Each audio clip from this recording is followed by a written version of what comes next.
Rodrigo Cabeza. El caso Ledesma me recuerda el montaje que hizo el gobierno por medio del fiscal Isaías Rodríguez con el testigo estrella, dice Car Aguilera.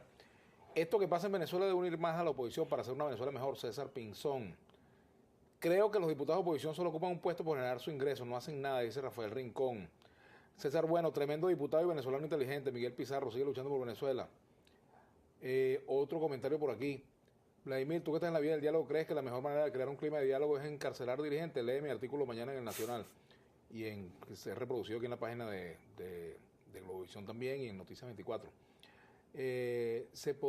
Podría decir que el pueblo está en las mismas condiciones del año 92. Otro comentario por aquí, César Pinzón. Necesitamos conocer los postulados de la Asamblea para tener cómo ganarle a este gobierno inepto.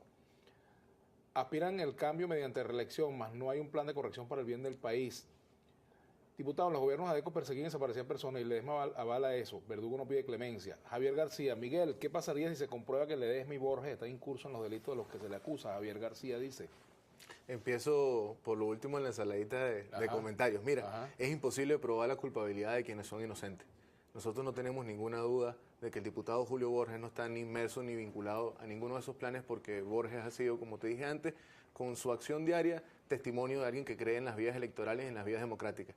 De la misma forma, Antonio Ledesma en estos tiempos, dentro de la unidad y dentro del ejercicio, alguien que cree en los atajos no se somete a una elección para ser alcalde mayor. Alguien que cree en los atajos no pone a su partido a discutir las elecciones parlamentarias, las maquetas y las posibilidades de construcción de alianzas en vísperas de unas primarias para escoger a los candidatos. Quienes creen en los atajos, Vladimir, no se preparan para ganar las elecciones a la Asamblea Nacional como nos estamos preparando.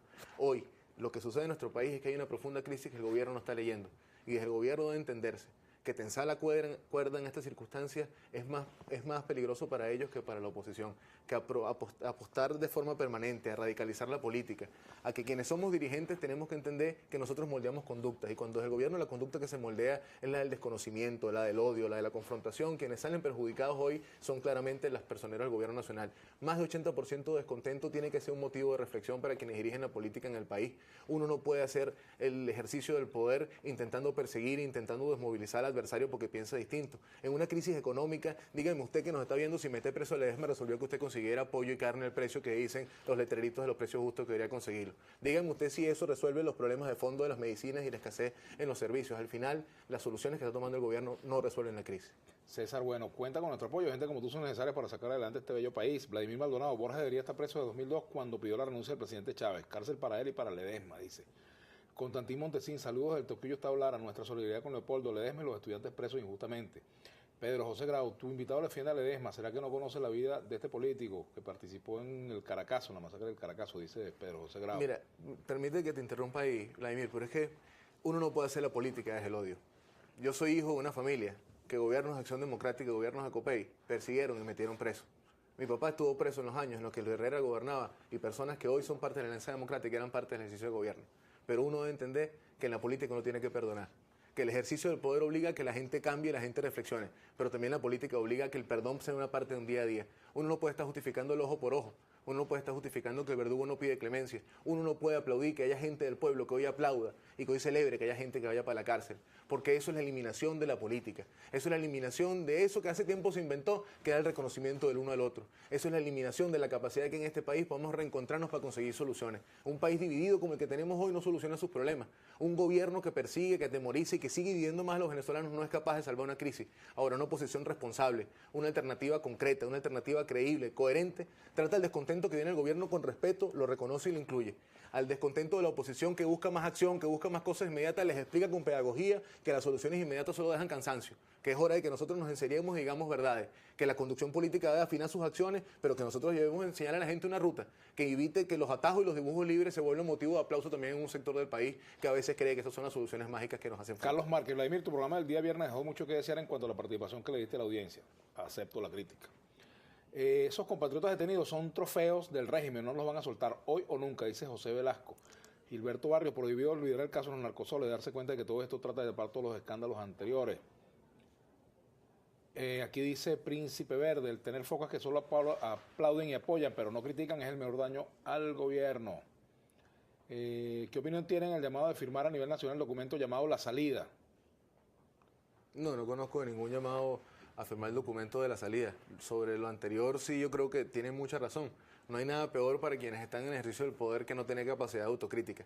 Aquí quienes en los 80 y en los 90 hacían movilizaciones contra la injerencia, hoy aplauden que Cuba y China dirijan cosas. Quienes peleaban contra los privilegios hoy necesitan nanas para que les cuiden a los muchachos y asistentes que le abran la puerta. Quienes luchaban contra las violaciones de derechos humanos hoy hacen actos aplaudiendo que los papás y los hijos de otros vayan para la cárcel. El mundo de lo al revés hace que hoy quienes nos gobiernan hagan todo lo que prometían acabar, lo hayan multiplicado por 2 y lo hayan convertido en su modo de vida del día a día. Quienes acababan con los privilegios hoy viven vidas ostentosas que no tienen cómo justificar. Quienes querían acabar con la burocracia hoy han generado 111 viceministerios para que ninguno pueda resolver nada. Quienes prometieron solucionarle sus problemas, usted que nos está viendo en su casa, ni siquiera son capaces hoy de que usted tenga pollo y carne para comprar con el sueldo que se gana. Quienes prometieron que este país iba a acabar con los pobres, hoy tiene más de 40% de pobreza. Quienes prometieron en este país futuro, hoy solamente hablan de guerra y solamente ven fantasmas. Y eso es lo que nosotros tenemos que cambiar. Y eso no se cambia con violencia, eso no se cambia con guarimba, eso no se cambia haciendo con el otro lo mismo que nos hacen a nosotros. Eso se cambia tendiendo la mano, organizando el descontento y haciendo que el que hoy está molesto con su situación del día a día o con la acción política de cualquiera de los dos lados consiga un camino por el cual expresarse. Usted habla de oposición democrática, reconoce que hay una oposición violenta. Aquí dice Opti, ¿cómo pruebas que nunca te has reunido con alguien? Eso se llama hecho negativo indefinido y no se puede probar. Es posible, es lógico, tienes completa, es lógico, ¿no? Mientras el gobierno busca solución al problema económico, la oposición da golpes de Estado, dice Javier Reina. ¿Cuándo serán las parlamentarias? Pregunta R1 Méndez. La oposición no piensa presionar para que establezca fecha de la misma. Hola Vladimir, para felicitar al diputado Pizarro por su condición de dirigente muy convincente, dice Mercedes León. Excelente el diputado Pizarro, dice Taís por aquí. Dice Otto Oscar, pregúntale a Pizarro si Julio Borges es democrático por participar en un golpe de Estado.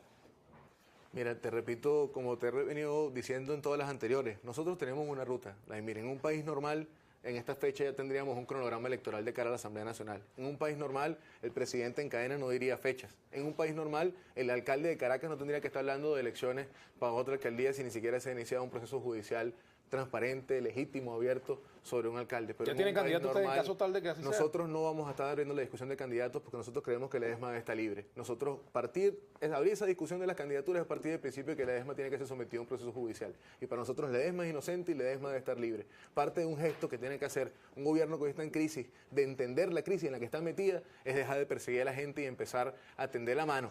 Porque en ese que se vayan todos, se van primero los del poder. Pero además hay lealtades que duran hasta las vísperas. Hay mucha gente que hoy aplaude y mucha gente que hoy celebra y vitorea, pero esa gente también tiene en el fondo el culillo de que esa misma justicia que le aplican a otros se los pueden aplicar a ellos. Y eso, aunque no lo publiquen, aunque no lo declaren, eso lo dicen. Y eso tiene que ser parte de lo que los llame la sensatez. ¿Qué esperan ustedes de la visita de UNASUR a Venezuela? Primero esperamos que la UNASUR finalmente se reúna con la oposición venezolana, que el señor Samper reciba institucional y oficialmente a la mesa de la Unidad Democrática para que escuche las dos versiones de esta historia. Que la UNASUR no se convierta nada más en un espacio de sacada de declaraciones y que no se convierta en una OEA más o en una de esas cumbres que no terminan de resolver absolutamente nada. Si la UNASUR quiere asumir un rol en esto, que asuma un rol de construir una verdad de los venezolanos, no de los poderosos, que no busque justificaciones de quienes hoy gobiernan para inventar estas historias y que busque espacios de concordia y de cambio para este país. Aquí dice Celestino López, el gobierno utiliza toda su conveniencia, el fin justifica los medios y estos ya salieron del closet. Oca, léelo. Joan Enrique, la intolerancia política del país trae como consecuencia guerrilla y paramilitarismo. Veamos el caso de Colombia. Otro por aquí.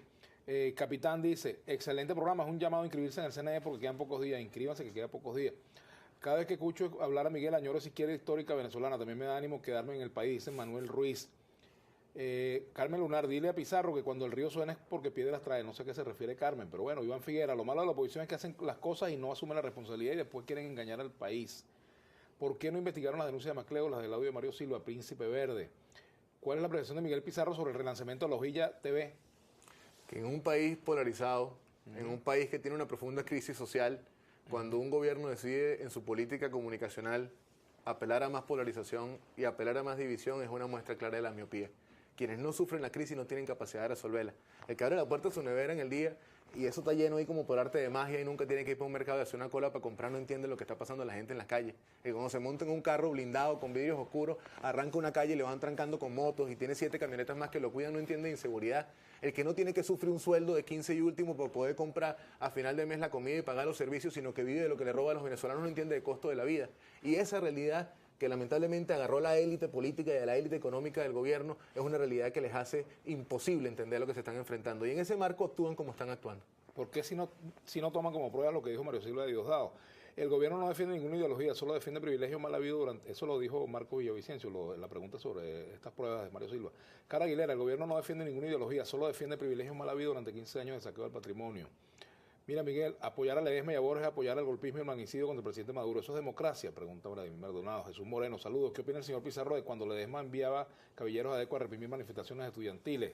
Mira, yo creo que mi postura... y está Alejandro Salas. Pregúntale qué opina de lo que dijo Loren Salé en cuanto a que Ledesma es la clave es la clave, video público y notorio. Mi postura sobre Loren Salé además la dije donde un diputado de Silas, que es en la Cámara y en la plenaria. Yo no creo en atajos. Yo no creo en quien diga que es racional volar un puente o tirar una discoteca para abajo porque de esa forma tú vas a hacer un efecto al gobierno. Yo no creo que la política sea hoy en día un ejercicio que se pueda hacer sin controles y sin límites. Yo no creo en la política tampoco que parte de la eliminación del adversario. Yo creo en la política que parte de construir grandes mayorías.